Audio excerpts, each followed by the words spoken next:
সাথী সভাপতি আমার নিরঞ্জন,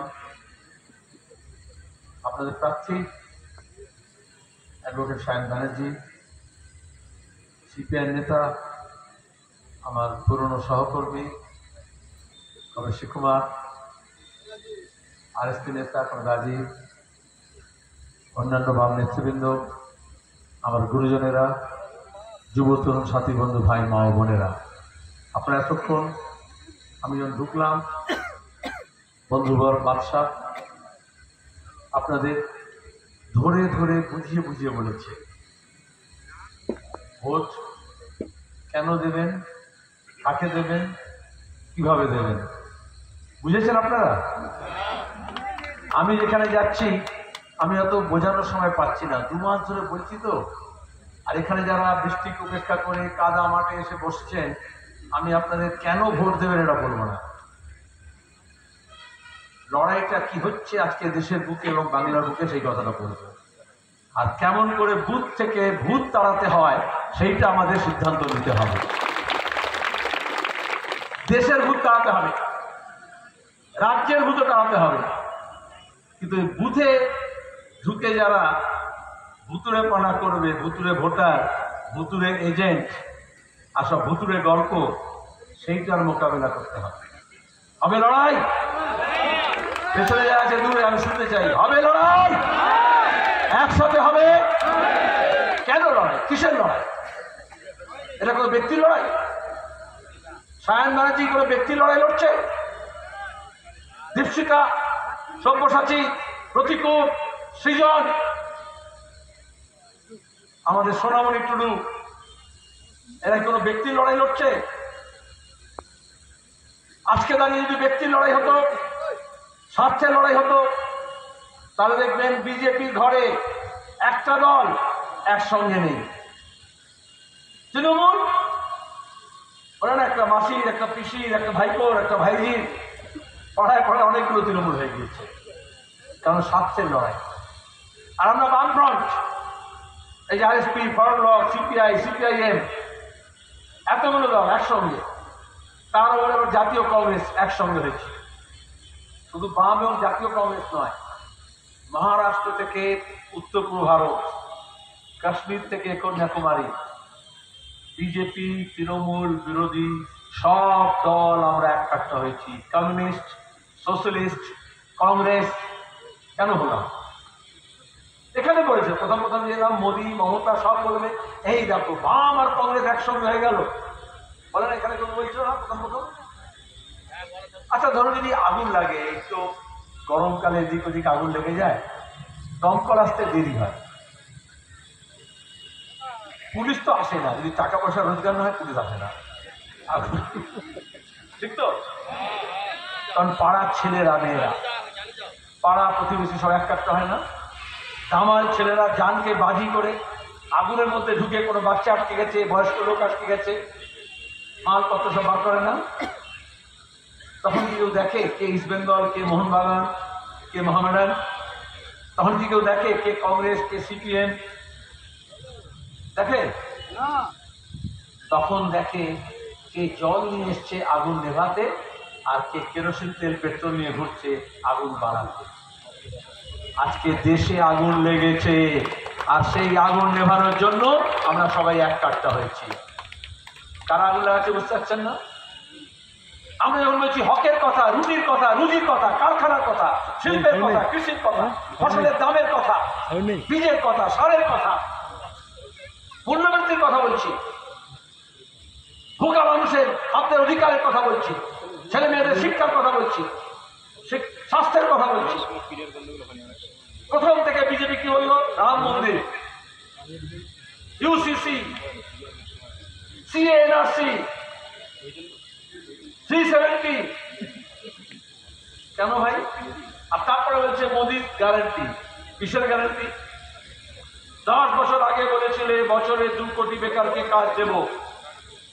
যদি বাপের বেটা হতে এখন বলতে 10 বছরে 10 দুগুণে 20 কোটি বেকারকে কাজ দিয়েছি, তো গ্যারান্টি তো ফেল হয়ে গিয়েছে।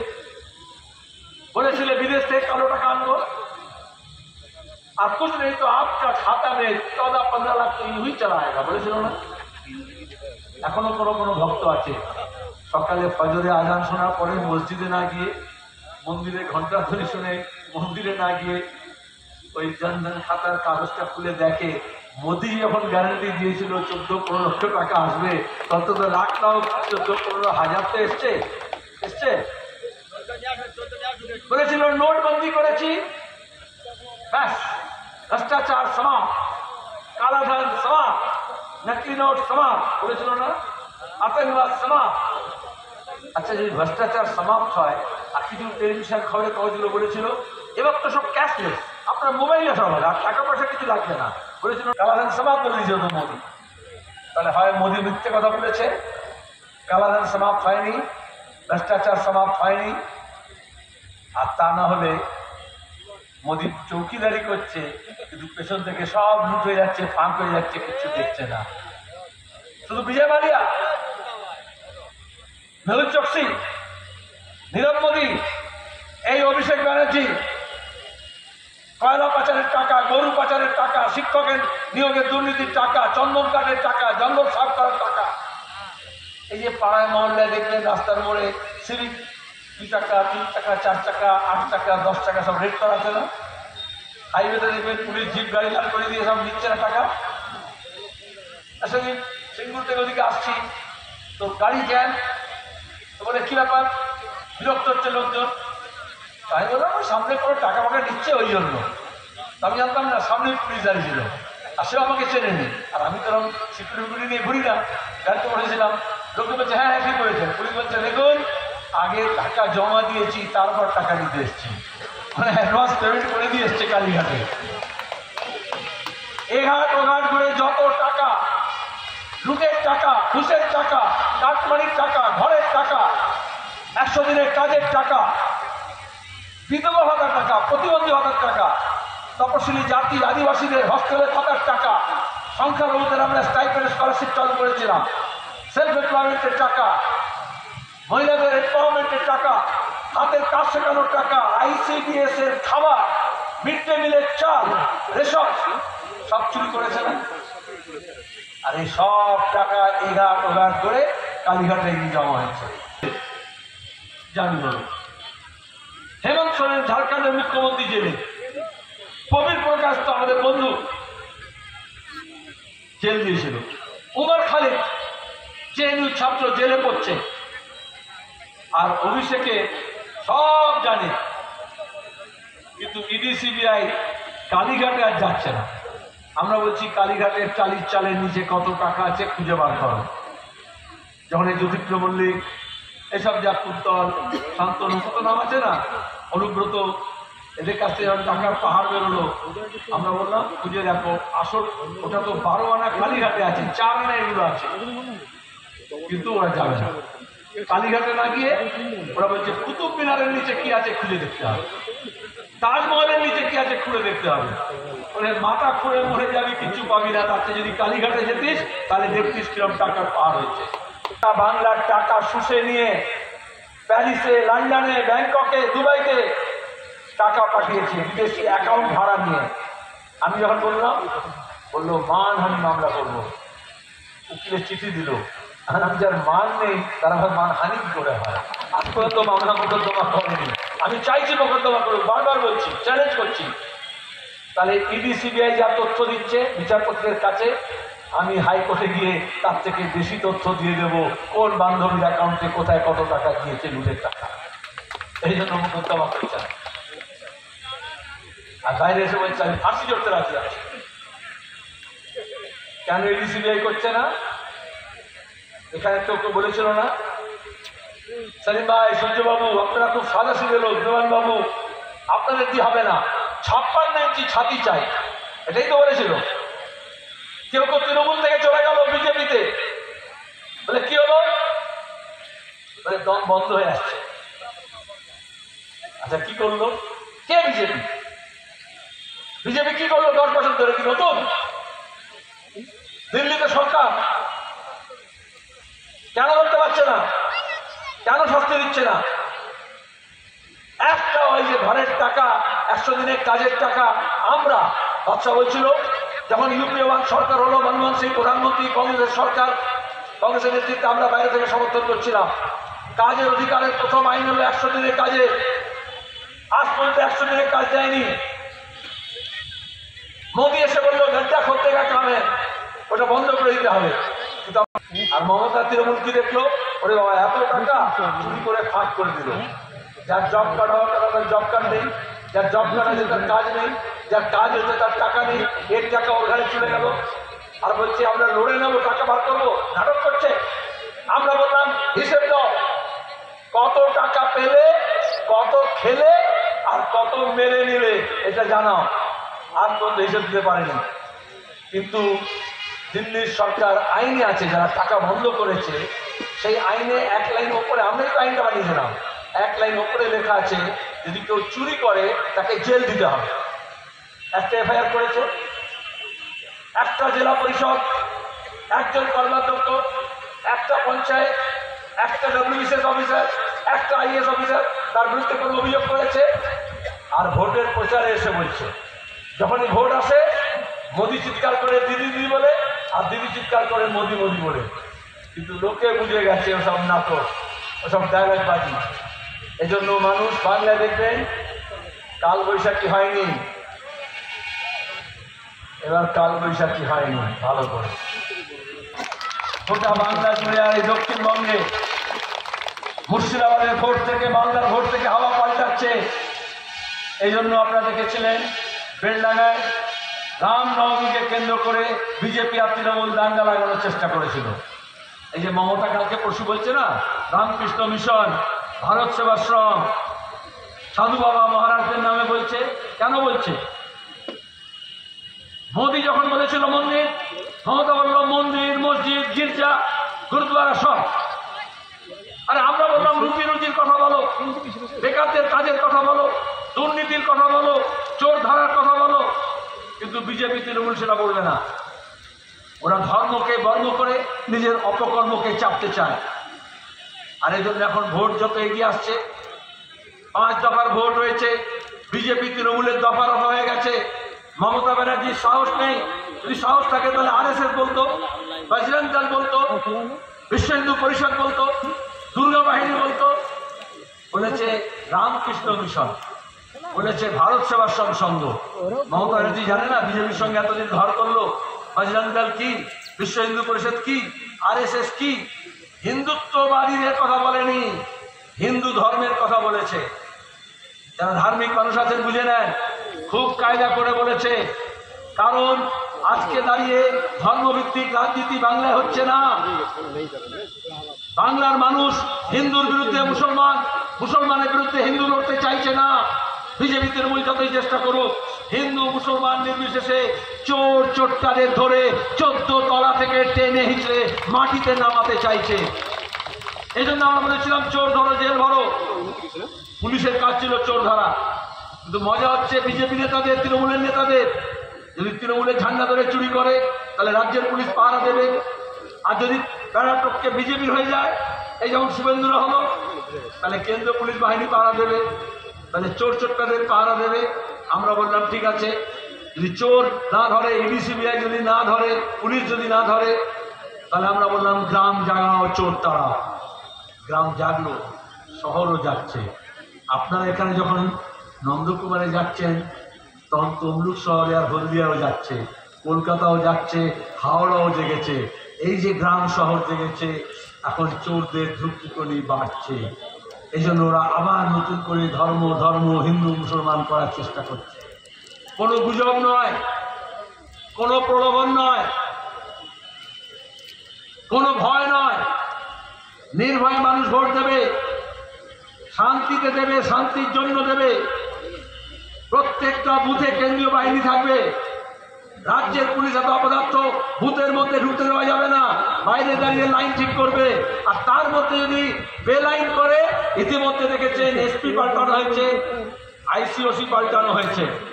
সিভিকদেরকে বলা হয়েছে তোমরা তফাৎ যাও, ভোটের কাজে থাকবে না। আর ওরা বলছে ভোট মিটে গেলে আমরা দেখে নেব। কে কাকে দেখে নেবে? কে কাকে দেখে নেবে? 2024 সাল, এটা 2014 সাল নয়। পঞ্চায়েতের নির্বাচনে এই যে আজকে বাম কংগ্রেস দেখছেন, মানুষ মার খেয়ে খেয়ে দেওয়ালে পিঠ ঠেকেছিল, এখন আর বাংলার মানুষ তার পিঠ দেখাতে রাজি নয়, বুক চিতিয়ে লড়াই করছে। 5 দফার ভোটে কোনো খুন খারাপি হয়নি, কেউ কাউকে দেখে নেয়নি। একজন মাত্র খুন হয়েছে বর্ধমানের কেতুগ্রামে, যেখানে তৃণমূল দীর্ঘদিন সন্ত্রাস করেছে, তৃণমূলকে খুন করেছে। যেমন পাশে বীরভূমের ভক্তিতে দেখেছিলেন, তৃণমূলকে পুড়িয়ে মেরেছিল ওই অনুব্রতের লোকেরা। অনেকে এখানেও আছে। বলে কি করবো সেলিম ভাই, জান তো বাঁচাতে হবে, নিজের মাথা বাঁচানোর জন্য একটু তৃণমূলের ঝান্ডার নিচে গিয়েছিলাম। আমি বলি তৃণমূল নিজেও বাঁচবে না, আর কাউকে বাঁচাতেও পারবে না। যদি আপনি নিজে বাঁচতে চান তাহলে আসল লাল ঝান্ডার তলায় হাতে হাত ধরুন, কাঁধে কাঁধ মেলান। সব গরিব মানুষ এক কাটতে হচ্ছে। জোরদার গিয়া সোমবার গিয়া, ঠিক তো? আর ওরা বলছে এসে আমরা বাক্স পাল্টে দেবো। আরে এটা পঞ্চায়েতের নির্বাচন, এটা কি তোর ওই ভিডিও করবে?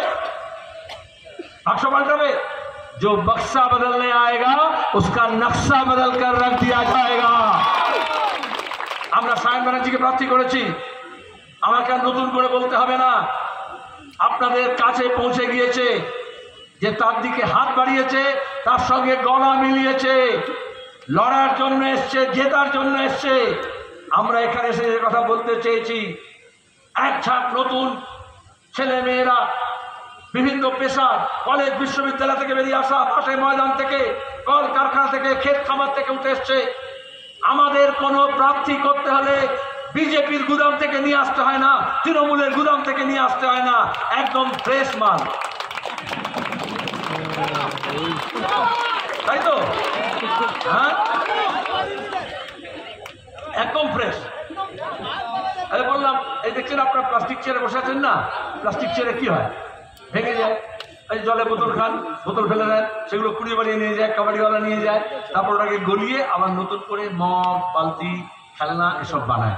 আমরা বলি খুব সাবধান, কাগজ, পেতল, তামা ওইগুলো গিয়ে রিসাইকেল করলে তাও ঠিক আছে, কিন্তু এই যে প্লাস্টিক যদি আবার গিয়ে ওটা যদি খেলনাটা বাচ্চাদের মুখে দেয়, রোগ হয়ে যাবে, আপনার গায়ে চামড়ার দাগ, চামড়ার রোগ হয়ে যাবে। এই জন্য খুব সাবধান, ওই পুরনো প্লাস্টিক, রিসাইকেল প্লাস্টিকের জিনিস কিনতে নেই। ওরকম পুরনো তৃণমূল মালটা আবার যখন বিজেপি হয়ে এসছে তাহলে আরো বিপদ, একেবারে ক্যান্সার হয়ে যাবে। কোনো বিজেপি নেই, সব ওই গুদামের মাল, কালীঘাটের গুদামের মাল। এই মেদিনীপুরে এই শুভেন্দু বলেছিল না, লাল ঝান্ডা কেন, লাল কাপড়ের ন্যাকড়া থাকবে না, বলেছিল? এত অমিকা চলে না। আর এখন ও যখন তৃণমূল করতো তখন এই কিষেনজিকে নিয়ে, মাওবাদীদের নিয়ে মুক্তাঞ্চল করে AK-47 ল্যান্ডমাইন নিয়ে বলেছিল না, একদম। আচ্ছা, আগে তৃণমূলের ঝান্ডা দেখেছেন? যারা একটু পুরনো আছেন, আগে তৃণমূলের ঝান্ডায় মাঝখানে মমতার মুখ লাগানো থাকতো। এখন দেখবেন মমতার মুখ নেই। কেন নেই জানেন? ওই যে ঝান্ডা নিয়ে বলেছিল লাল ঝান্ডা থাকবে না, পরে ওই শুভেন্দু ওই ঝান্ডাটাকে নিয়ে বিজেপির নেতাদের পেছন মুছতে গেছে। মমতা বললো, আজ যাই কর ভাই, ঝান্ডায় আমার মুখ দিস না, কারণ যে আজকে তৃণমূলের ঝান্ডা আছে ওটা গিয়ে বিজেপির অফিসের ন্যাকড়া হয়ে যাবে দুদিন পরে। টেবিল চেয়ার মোছা হবে, বাচ্চাদের পেছন মোছা হবে। এই জন্য মমতার ছবি আর ওরা লাগায় না। আজকে দাঁড়িয়ে লাল ঝান্ডা নেই বলবে? হিটলার বলেছিল, মুসলিনি বলেছিল, হাতি ঘোড়া গেল তল, মশা বলে কত জল। লাল ঝান্ডা কোনো চিট ফান্ডের টাকায় কেনা কাপড় না। এভাবে আন্দোলন করেছে আমাদের পূর্বপুরুষরা, লাল ঝান্ডা নিয়ে মাটিতে গেড়ে বলেছে, উদ্বাস্তু পুনর্বাসনের জন্য জমিতে গিয়ে লাল ঝান্ডা লাগিয়ে বলেছে এইখানে কলোনি হবে। একজন হকার, একটা রেলে হকারি করার জন্য লাল ঝান্ডা নিয়ে লড়তে হয়, মহিলাদের সমানাধিকারের জন্য লড়তে হয় লাল ঝান্ডা নিয়ে, সংখ্যালঘু নিয়ে নিরাপত্তার জন্য, আদিবাসী তপশিলি তাদের মান মর্যাদা অধিকারের জন্য, শিক্ষক নিজের মর্যাদার জন্য, নিজের মাইনের জন্য, বেকার ছেলেমেয়েরা তার কাজের জন্য, ছাত্ররা তার শিক্ষার জন্য লড়াই করেছে।